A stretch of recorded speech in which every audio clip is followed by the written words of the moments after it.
Okay, survival hidup, survival bisnes lebih penting. Betul. Daripada kita nak sonok-sonok. Biarlah dah rasa dah pun.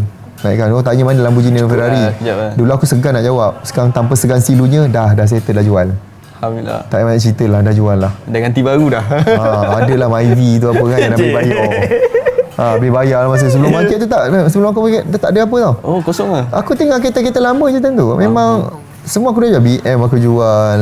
Oh, BM Ferrari, Lambo, apa dia aku jual lah? Mini Cooper jual. Tim apa ni? Lambo yang kecil tu. Kat tu. Apa dia? Kat kecil tu. Itu charger tak masuk. Rosak. Okey, so terpaksa let go lah. Orang kata kalau kau nak balik ke sesuatu, kau kena korbankan benda kau sayang. Sayang tu nak korban. Kita dah sedap. Dan start guru kita selalu pesan, orang selalu pesan banyak sedekah. Bagilah sedekah yang seram kita nak bagi. Walaupun kita ni tak berduit sangat. Tapi Allah Ta'ala tu bayar cash. Maksudnya masa kau dalam turning point tu yang betul-betul rendah tu, apa perkara yang betul kau buat tu itulah sedekah. Sedekah, let go benda-benda yang tak penting. And then kita banyak berdamai dengan orang rumah kita.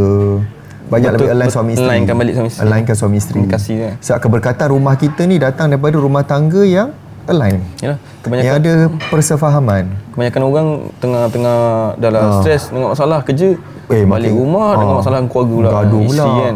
Jadi sebenarnya masa tu Allah Ta'ala nak bagi kesedaran, betulkan rumah tangga. Betulkan kita dengan anak-anak kita, betulkan kita dengan parents kita, betulkan kita dengan adik-beradik.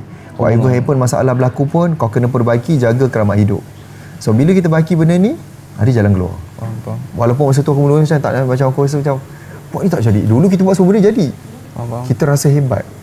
Kita kadang mungkin lupa itulah kebesaran Allah. Tanda Allah nak tunjuk kebesaran dia. Dia bagi nikmat pada kita. Supaya mata kita melihat, dahsyatnya Allah. Lebih bersyukur kan? Tapi bila kadang-kadang bila kita dah naik satu tahap ni, mungkin kita terlupa. Kita leka, lalai. Betul. Kita rasa kita.